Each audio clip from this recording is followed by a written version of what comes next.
오늘 말씀은 시편 50편 1절부터 23절까지 말씀입니다. 시편 50편 우리 1절부터 23절까지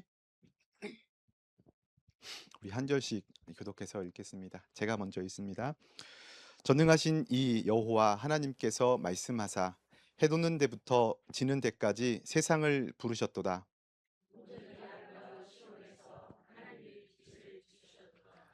우리 하나님이 오사 잠잠하지 아니하시니 그 앞에는 삼키는 불이 있고 그 사방에는 광풍이 불리로다.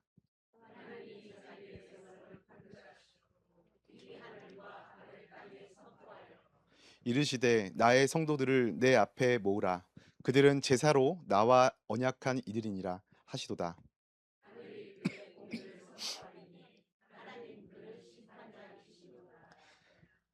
내 백성아 들을지어다. 내가 말하리라. 이스라엘아 내가 내게 증언하리라. 나는 하나님 곧 내 하나님이로다.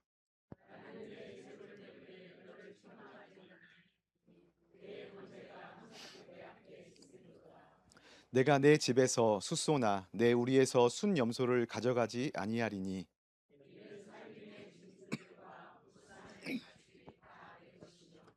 산의 모든 새들도 내가 아는 것이며 들의 짐승도 다 내 것이미로다.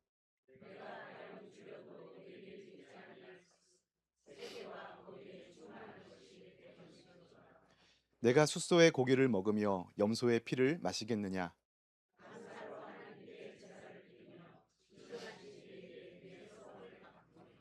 환난 날에 나를 부르라. 내가 너를 건지리니 내가 나를 영화롭게 하리로다.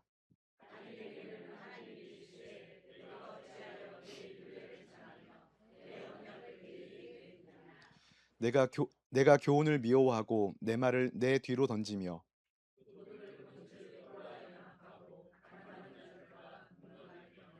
내 입을 악에게 내어주고 내 혀로 거짓을 꾸미며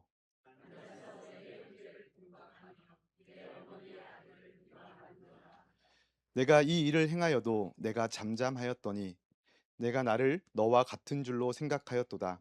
그러나 내가 너를 책망하여 내 죄를 내 눈 앞에 낱낱이 드러내리라 하시는도다.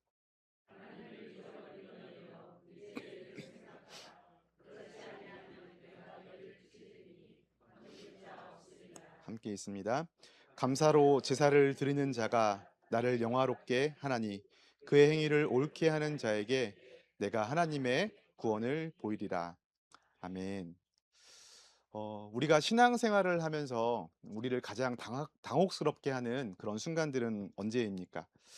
기도를 덜 했을 때, 또 성경을 덜 읽었을 때에도 우리 마음 가운데 찔림이 있기도 하지만 사실 진짜 우리를 부끄럽게 하고 당혹스럽게 하는 순간들은 명색이 예수를 믿는다 하면서 또 구원받은 하나님의 자녀라고 고백하면서도 내 삶의 됨됨이 그 가운데 또 내 인격의 수준 가운데에 또 내 속에서 쑥쑥 튀어나오는 그러한 이기적인 욕망이 하나님을 모르는 세상 사람들과 조금도 다를 바가 없다라는 사실을 내 눈으로 확인하는 순간들일 겁니다. 최근 우리 사회에서 기독교에 대한 신뢰도 이렇게 조사한 통계 자료를 보았는데 겨우 13.6%에 불과하다라는 자료를 보았습니다. 우리 통계 이미지 한번 보실까요? 여러 종교들에 대한 신뢰도를 이렇게 표현하고 있는데 이렇게 다른 종교들은 2023년부터 2026년까지 대비했을 때 조금이지만 상승했는데 기독교만 이렇게 하락세로 되어서 지금 13.6%라고 하는 자료입니다. 저는 이거 보고 어떤 생각이 들었냐면 '아직도 저 정도야? 아직도 13.6%나 되네?'라는 생각이 오히려 들 만큼 사실 실제 세상 사람들이 교회를 향하여 바라보는 시선은 차갑기만 그지 없습니다. 이럴 때 우리는 세상이 악하다고 이것에 대하여 억울해하고 또 분노할 것이 아니라 아주 정직하고 또 겸허하게 우리 자신과 교회의 현실을 들여다보아야 한다고 생각합니다. 그럼 세상이 우리를 불신하는 이유는 우리가 예배를 잘 못 드려서가 아니죠. 주일에 모여서 찬송을 부르고 예배를 드려서 우리를 신뢰하지 못하는 것이 아닙니다. 두 번째 통계 이미지에 보면 어떠한 부분들이 제고되었으면 좋겠는가라고 하는 통계 자료인데 그 어디에도 우리의 예배를 더 혁신적으로 바꾸고 우리의 예배를 어떤 시스템을 더 갖추기를 요청하는 것들이 없습니다. 어떤 내용들이죠? 잘 혹시 안 보이시나요? 나만 옳다는 자세, 정직하지 못한 언행, 지나친 정치적 편향성, 이기적인 태도, 기복주의 신앙, 뭐 잘 모르겠다 등등이 있는데 이러한 모든 내용들을 봤을 때 이것은 예배당 안에 있는 일들이 아니라 예배당 바깥에 있는 우리의 삶에 대한 내용들입니다. 예배당 안에서는 누구보다 거룩하고 또 사랑이 넘치는 사람들로 살아가고 있지만 그러나 예배당 문을 열고 세상으로 나갔을 때 세상 사람들과 다를 바 없이 똑같이 이기적이고 똑같이 물질에 집착하며 때로는 세상 사람들보다 더한 모습들로 이웃들에게 무례한 모습을 보이기도 합니다. 즉 신앙의 고백과 일상의 행위가 철저하게 분리되어진 우리의 이율배반적인 모습이 교회의 신뢰를 무너뜨리고 있다라고 해도 과언이 아닐 것 같습니다. 오늘 우리가 함께 읽은 시편 50편은 바로 우리의 그 아픈 지점을 향하여 두들기고 계시는 하나님의 법정 같습니다. 하나님이 친히 법정을 여시고 우리를 향하여 말씀하시는 엄중한 장면들을 소개해 주고 있습니다. 이 시편은 다윗의 찬양 인도자였던 아삽의 시입니다. 시편의 거의 대부분은 하나님께 올려드리는 찬양시이거나 아니면 어떤 자신이 처한 상황에 있는 억울함을 담은 탄식의 시 혹은 기도의 시가 대부분입니다. 그런데 오늘 우리가 읽은 본문은 아주 이례적으로 하나님이 직접 재판장이 되셔서 등장하시는 그리고 판결문을 읽어 내리시는 것과 같은 예언자적인 신탁의 형태를 가지고 있습니다. 우리 1절부터 3절까지를 보면요. 하나님이 조용히 등장하시지 않습니다.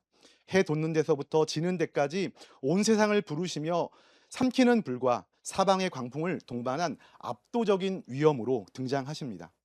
그리고 재판의 증인으로 하늘과 땅을 소환하십니다. 그럼 고대 근동 지방에서 국가 간의 조약을 맺을 때라든지 중요한 판결의 자리가 있을 때 자신들이 섬기는 신을 증인으로 세우는 경우는 있습니다. 그런데 온 우주의 창조주신 하나님은 변치 않는 대자연인 하늘과 땅을 증인으로 소환하셔서 이 법정을 여셨던 겁니다. 자, 그렇다면 하나님은 지금 누구를 심판하시기 위하여 이토록 두려운 법정을 여셨을까요? 악독한 이방 민족 아니었습니다. 우리 5절을 함께 보겠습니다. 같이 있습니다. 시작. 이르시되 나의 성도들을 내 앞에 모으라. 그들은 제사로 나와 언약한 이들이니라 하시니라. 나의 성도들, 그들을 향하여 하나님은 부르고 계신 겁니다. 교회 밖에 있는 세상 사람들의 악함에 대하여 꾸짖고 계신 것이 아니라 자신과 언약을 맺은 그 언약의 백성들, 하나님의 성도들을 향하여 하나님은 부르고 계십니다. 오늘로 치면 십자가의 은혜로 구원받고 매주 주일 예배는 물론 수요 예배, 금요 기도회까지 잘 참석하고 있는 저와 여러분을 하나님은 오늘 피고석에 부르고 계신 것입니다. 오늘 이 하나님의 판결문 앞에서 우리의 예배와 삶을 정직하게 돌아볼 수 있는 은혜가 있기를 바랍니다. 하나님께서 피고석에 앉은 우리를 향하여서 가장 먼저 문제로 짚으셨던 내용들은 예배에 대한 우리의 깊은 오해에 대하여 말씀하십니다. 우리 8절에서 하나님이 말씀하시죠. 같이 읽습니다. 나는 내 재물 때문에 너를 책망하지는 아니하리니 내 번제가 항상 내 앞에 있음이로다. 예배를 잘 드리고 있다는 겁니까? 못하고 있다는 겁니까? 잘하고 있다는 거예요. 너의 그 재물이 내 앞에 항상 있는, 내가 그래서 그 재물 때문에 너를 책망하는 것은 아니다라고 말씀하시는 겁니다. 이스라엘 백성들은 정해진 절기마다 가장 좋은 소와 양으로 하나님 앞에 잡아 바쳤습니다. 겉보기에는 아무런 문제 없는 완벽한 종교 행위였습니다. 우리 역시 마찬가지죠. 우리가 예배를 안 드렸나요? 우리가 뭐 헌금을 안 드렸습니까? 드렸습니다. 그런데 무엇이 문제였습니까? 이스라엘 백성들은 자신들이 제물을 바침으로써 하나님께 무언가 대단한 일을 해드리고 있다라는 착각을 하고 있던 겁니다. 하나님께 이 정도 내가 바쳤으니까 하나님이 내 인생 책임지시겠지. 내 사업 번창하게 해 주셔야 된다라고 하는 이런 마음들은 여러분 예배가 아니라 일종의 거래입니다. 제사를 통하여서 신이 무언가 결핍되어 있는 무언가를 우리의 예배를 통하여 채우고 그리고 우리는 그 대신에 우리에게 결핍되어진 무언가를 신으로부터 채우는 여러분 이것은 이방 종교의 방식입니다. 이스라엘 백성들은 그 얄팍한 수준으로 그들의 예배를 만들어 버리고 있었던 겁니다. 이에 대하여 하나님은 9절부터 13절에 아주 단호하게 말씀하십니다. 내가 네 집에서 숫소나 염소를 가져가지 않겠다. 산의 짐승과 가축, 숲의 새들과 들의 모든 짐승들이 다 내 것이다. 그런데 내가 배고파서 너희에게 그것들을 달라고 하는 거겠냐? 더군다나 내가 고기를 먹고 피를 마시는 신이더냐. 이렇게 말씀하시면서 하나님은 우리의 알량한 헌신이나 제물로 채워지시는 분이 아님을 분명하게 밝히고 계십니다. 하나님은 온 우주의 주인이시고 주관자이십니다. 하나님이 어떠한 결핍으로 인하여서 아쉬워서 우리에게 예배하게 하시고 그 예배를 통하여 그 부족한 부분들을, 그의 영광을, 그의 어떠한 그 풍요함들을 우리를 통하여 채움 받으시려는 것이 아니라는 겁니다. 그런데 이게 바로 우리의 오해 가운데 하나입니다. 여러분, 영어로 예배를 뭐라고 하죠? 제일 유명한 건 월십이죠. 이것은 분명히 경배, 지극히 한 인간의 편에서 하나님을 향하여 하나님을 높여드리는 행위를 지칭하는 단어입니다. 그런데 예배를 뜻하는 또 다른 단어가 있죠. 서비스라는 단어입니다.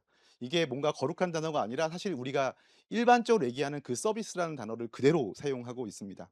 그런데 우리는 서비스라고 하면 얼핏 인간이 하나님을 향하여 드리는 서비스, 봉사를 떠올리기 쉽습니다. 그러나 사실은 이 표현은 양방향의 의미를 다 가지고 있습니다. 아니, 더 정확하게 이야기하자면 더 주요한 주체는 하나님의 편에 있습니다.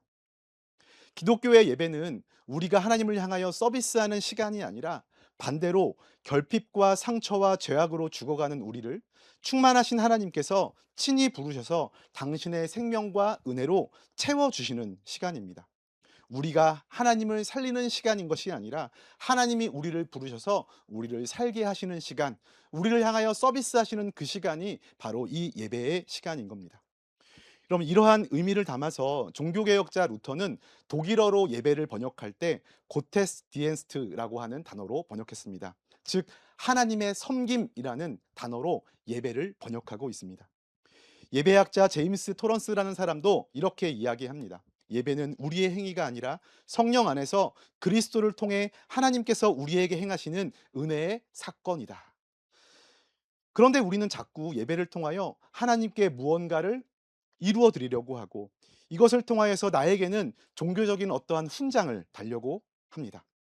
그래서 14절에서 하나님이 말씀하시죠. 우리 14절 말씀이 있습니다. 감사로 하나님께 제사를 드리며 지존하신 이에게 내 서원을 갚으라. 여러분, 이 말씀이 의미하는 바가 무엇이죠? 진짜 예배는 소나 양을 바치는 것이 아니라 나를 살리신 그 충만한 은혜 앞에 압도되어서 항복하고 그 사실에 감사하며 그 사실로 인하여 내 일상의 삶 속에서 하나님의 말씀대로 살겠노라 다짐하는 서원의 실천, 즉 인격의 반응이어야 한다라는 겁니다. 좀 문장이 길죠? 짧게 하면 내가 하나님을 채우는 것이 아니라 하나님이 나를 채우셨음을 확인하고 반응하는 것. 그럼 그것이 바로 예배입니다. 자, 그렇게 할 때 주어지는 15절의 약속. 환난 날에 나를 부르라. 내가 너를 건지리니 네가 나를 영화롭게 할 것이다. 그럼 이러한 놀라운 약속의 동행이 우리의 삶 가운데 실현되는 것입니다. 자, 이제 16절로 넘어가면 재판장이신 하나님의 어조가 사뭇 더 무거워집니다. 악인에게는 하나님이 이르시되. 그럼 여기에서 말하는 악인이 누구입니까?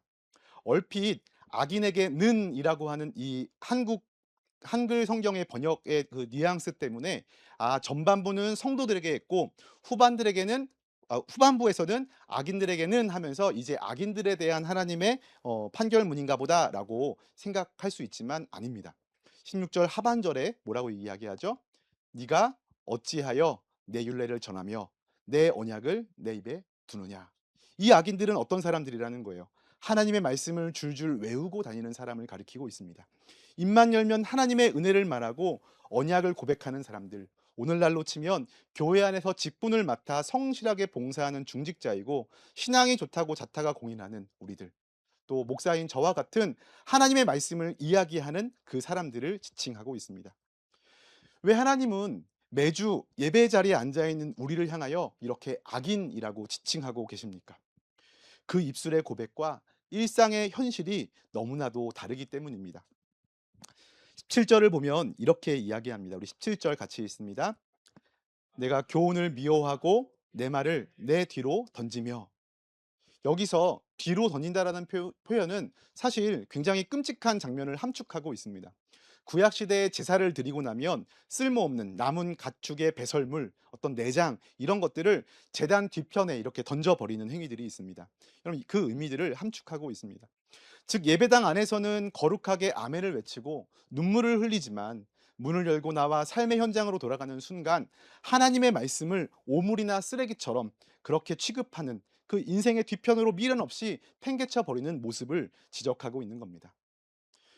그리고 어떻게 살아가지요? 18절 이하를 우리 한번 또 보면요. 도둑이랑 짝짝꿍하고 있는 겁니다. 가늠하는 자들과 살갑게 어울리고 있는 겁니다. 직장 생활이나 사업을 할 때 세상의 어떤 여러 불의하고 이기적인 관행들을 마주할 때 어떻게 합니까? 갈등하지 않습니다. 뭐 갈등은 조금 할 수 있을지 모르겠지만 결국 나만 손해 보면 안 되니까 적당히 눈 감고 넘겨 버립니다. 때로는 이익을 얻기 위하여 그 불의한 대열에 가까이하여 슬그머니 동참하기도 합니다. 19절과 20절을 보면 더 참담합니다. 예배당에서 거룩하게 찬양하던 그 입술로 세상에 나가서는 이웃을 헐뜯고 비방합니다. 내 눈에 거슬리기만 하면 형제라 할지라도 깎아내리고 상처를 주곤 합니다. 입으로는 하나님을 말하는데 그 삶의 속내를 들여다보면 사랑이라고는 눈꼽만치도 찾아볼 수 없는 철저한 자기중심성, 지독한 이기주의만이 남아 있는 것입니다. 여러분 지금 이것이 비단 구약 시대의 문제입니까? 지금 세상 사람들이 기독교를 욕하고 있는 그 지점이 바로 여기에 있지 않습니까? 하나님은 이러한 자신의 백성들을 향하여 경노하고 계신 겁니다. 자, 그런데 21절 전반부를 우리가 한번 보면요. 어쩌면 오늘 가장 뼈아픈 말씀이 나옵니다. 같이 한번 읽을까요? 내가 이 일을 행하여도 내가 잠잠하였더니 내가 나를 너와 같은 줄로 생각하였도다. 네, 우리 전반부까지만. 그럼 우리가 세상에서 신앙의 정체성을 살아내지 못하고 겉과 속이 교회와 교회 밖이 다른 그러한 이기적인 모습으로 살아간다 할지라도 당장에 하늘에서 벼락이 떨어지지 않습니다. 사업도 그럭저럭 굴러갑니다. 건강도 그냥 그냥저냥 나쁘지 않고 또 통장 잔고도 막 줄어들지 않습니다. 그렇게 아무 일도 일어나지 않으니 어느 순간 이렇게 속으로 생각하기 시작하게 됩니다. '아 이 정도는 괜찮구나. 적당히 타협하고 살아도 별 문제 없구나. 하나님도 그냥 적당히 이 정도는 넘어가 주시는구나.' 하면서 거룩하신 하나님을 그 순간 나와 비슷한 수준의 거룩하신 분으로 나와 같은 수준으로 끌어내려 버리고 있다라고 하는 그러한 분명한 내용들로 하나님은 꼬집고 계신 겁니다. 그러한 잠잠하였더니 네가 나를 너와 같은 줄로 생각하고 있다라고 하는 말이 바로 그런 의미죠. 그러나 이 잠잠하심은 결코 우리의 죄에 대한 하나님의 묵인이나 동의가 아님에 분명합니다. 그것은 하나님께서 아직 우리를 포기하지 않으셨다라는 증거이고 우리를 향한 맹렬한 열심이자 아픈 기다림입니다. 하나님이 분명 우리를 단번에 박살내실 수 있으신 분이시지만 그렇게 하지 않고 기다리시는 이유가 무엇일까요? 우리의 인격적인 항복과 돌이킴을 받아내시기 위함입니다. 하나님은 우리를 로봇으로 만들지 않으셨습니다. 우리를 철저하게 하나님의 말씀에 순종하지 않으면 안 되게끔 그렇게 디자인하지 않으셨습니다. 하나님은 우리가 스스로 우리의 밑바닥을 보고 주님 앞에 나와서 "주님, 저는 하나님의 은혜가 아니면 하나님의 말씀을 쓰레기처럼 뒤로 던져버리는 이기적인 죄인에 불과합니다. 겉으로는 하나님의 말씀을 반복하여 이야기하지만 때로는 잘난 척 하나님의 말씀을 선포하는 그 자리에 서기도 하지만 세상 사람들 앞에 섰을 때 하나님의 이름을 언급하며 그것으로 나의 삶을 치장하려고 할 때도 있지만 그러나 주님, 나의 현실은 그렇게 철저하게 이기적인 죄인에 불과합니다. 주님, 우리를 주님의 은혜로 채워 주셔야만 합니다. 여러분 이렇게 하면서 가슴을 치고 주님 앞으로 나아오기를 기다리시는 그 피눈물 나는 유예 기간이 바로 이 하나님의 잠잠하심입니다. 그럼 자식을 포기한 부모는 잔소리를 하지 않습니다. 하나님은 마침내 그 긴 침묵을 깨시고 21절 하반부에 뭐라고 말씀하시죠? "내가 너를 책망하여 내 죄를 내 눈앞에 낱낱이 드러내리라." 말씀하십니다. 여러분 이렇게 경고하시는 이유는 당신의 언약 백성인 우리를 그만큼 깊이 사랑하시기 때문인 겁니다. 아직 우리에게 거시는 기대가 남아 있으며 이제 제발 형식적인 껍데기를 벗고 참된 삶의 예배자로 서라는 그분의 간절한 초청인 것입니다. 그러므로 오늘 본문의 결론인 23절 말씀을 우리 마음에 새기기 원합니다. 우리 같이 23절 말씀 보겠습니다.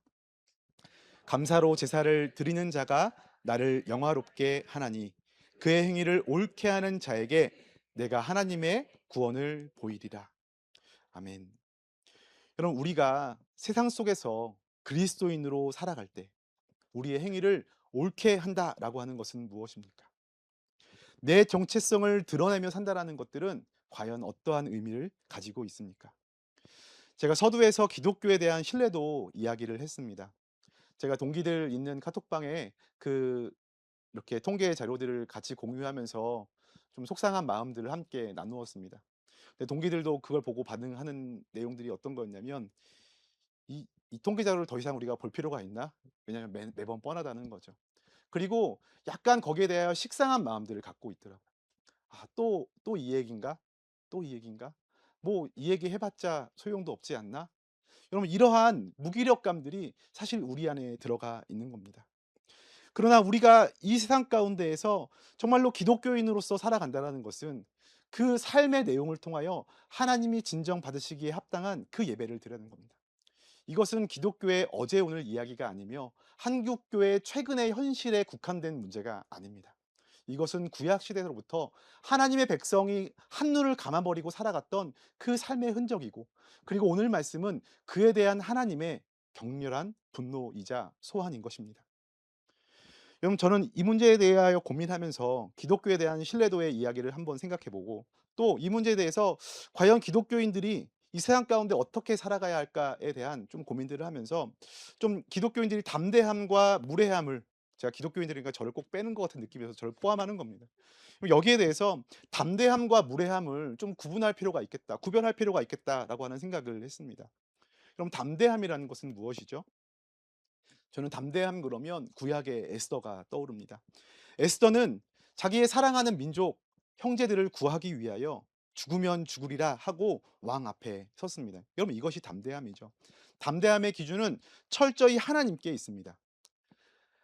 그렇게 세상의 거대한 권력과 불의한 위협 앞에서는 사자처럼 당당한 모습으로 거침없지만, 그러나 연약한 이웃 그리고 형제 앞에서는 예수님처럼 한없이 겸손하고 자기를 희생하는 태도를 함께 가지고 있습니다.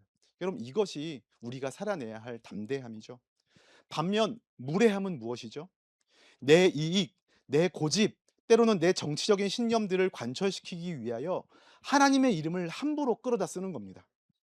기준이 나 자신에게 있기 때문에 거기엔 도리어 하나님도 두려워하지 않고, 그리고 내 옆에 있는 이웃을 두려워하는 마음들이 없습니다. 이웃을 도리어 하나님의 이름을 빙자하여 짓밟고 무시합니다. 나에게 진리가 있으니 너는 내 말을 들어야 돼 라고 하는 그러한 관계적인, 언어적인, 종교적인 폭력을 일삼기도 합니다. 여러분, 이것은 기독교 신앙이 아닙니다. 그냥 이기적이고 무례한 종교인의 모습이었습니다. 하나님이 우리에게 원하시는 것이 무엇일까요? 하나님이 우리에게 이 세상 가운데 살아가라고 보내주신 그 모습은 결코 세상 속에서 고집을 부리는 무례한 투사의 모습이 아닐 겁니다. 우리의 퍽퍽한 그 일상 속에서 그분의 따뜻한 희생과 사랑이 묻어나기를 그분은 너무나도 간절히 원하고 계십니다. 교회 안에서의 우리의 영성은 어쩌면 우리의 입술의 고백만으로 충분히 증명될 수 있을지 모릅니다. 그러나 세상 속에서의 영성은 오직 이웃을 향한 희생과 사랑으로만 증명됩니다. 우리가 살아내는 일상의 행실, 그 행위의 오름이 하나님의 말씀과 일치될 때 하나님은 그것이 진짜 예배라고 말씀하십니다. 말씀을 정리하겠습니다. 여러분, 일주일에 한 번, 두 번 이 예배당에 나와 앉아 있는 것으로 우리의 신앙의 의무를 다했다 안심하는 그러한 우리들이 되지 않기를 원합니다. 오늘 본문에서 하나님은 이 일에 대하여 법정을 여시고 우리를 소환하시며 우리의 일상을 항상 지켜보고 있는 하늘과 땅을 증인으로 불러 세우셨습니다. 저는 이 말씀을 묵상하면서 이런 생각을 했어요. 하나님이 그 재판의 그 법정에 하늘과 땅을 증인으로 부르신 이유는 과연 무엇일까? 왜냐하면 하늘과 땅이 항상 우리의 일상을 지켜보고 있기 때문이 아닐까라는 생각이 듭니다. 여러분, 그렇다면 그러한 맥락에서 내일부터 우리가 또 돌아갈 우리의 일상, 우리의 직장, 가정, 우리의 이웃, 거래처의 직원들이 여러분 그곳에서 우리의 신앙이 과연 진짜인지 아닌지를 바라보고 있는 증인이 되지 않을까? 그들이 정말 하나님의 법정에 세워질 일상의 증인이 되어지지 않을까라고 하는 생각들을 했습니다. 여러분, 그렇다면 우리는 이제 그 증인들 앞에서의 삶을 고민해야 됩니다. 그저 믿음의 공동체라고 부르는 우리끼리의 바운더리 안에서 우리끼리 하나님의 말씀으로 인하여 행복해하고 우리끼리 하나님께 찬양하면서 좋아하고, 여러분 거기에 분명 기쁨이 있고 거기에 분명 큰 은혜들이 있지만 거기에 머물러 있는 것이 아니라 여러분 그 증인 앞에서의 삶을 하나님께 올려드리는, 하나님이 받으시기 원하시는 그 예배로 고백해 드려야 하지 않을까 생각합니다. 여러분 그 증인들 앞에서 더 이상 하나님의 말씀을 뒤로 던져버린 채 이기적으로 살아가는 무례한 종교인이 되지 않기를 원합니다. 그저 나에게 있는 어떠한 단편들을 가지고 세상 가운데 그냥 이렇게 던져버리는 삶을 살아가는 것이 아니라 세상의 불의한 이익과 타협하려는 유혹 앞에 서 있을 때에는 단호히 거절하는 사자와 같은 담대함을, 그러나 내게 맡겨진 이웃과 가족 앞에서는 십자가의 사랑으로 자기를 낮추고 기꺼이 손해를 감수하는 진짜 예배자의 삶을 살아갈 수 있는 우리가 되길 원합니다. 제가 사실 오늘 말씀을 준비하면서 준비하는 내내 너무너무 민망한 거예요. 왜냐하면 그 말씀을 전하는 저의 삶을 또한 돌아보지 않을 수 없기 때문입니다. 너무너무 민망하고 너무너무 속상하고, 과연 우리의 예배는 그 수많은 증인들 앞에 과연 하나님이 받으시기에 합당한 예배일까? 내가 지금 교회에 와서 이렇게 그럴싸한 모습으로 앉아 있는 것만으로 하나님이 받으시겠지라고 하는 그 우리의 기대가 얼마나 뻔뻔한 기대이지 않을까? 여러분, 그러한 찔림들이 우리 안에 가득할 수 있기를 원합니다. 여러분, 정말로 우리가 이 세상 가운데 하나님의 말씀을 뒤로 던지지 않고 그것으로 살아내는 그 우리의 일상의 삶을 통하여 여러분 그 삶의 걸음걸음 속에 작지만 조금씩 그것을 살아내기 힘쓰는 그 우리의 그 행위 속에 그 행위를 옳게 하는 자에게 구원을 보이시겠다 약속하시는 하나님의 동행하심이 가득하실 수 있기를 주님의 이름으로 축원합니다. 기도하겠습니다.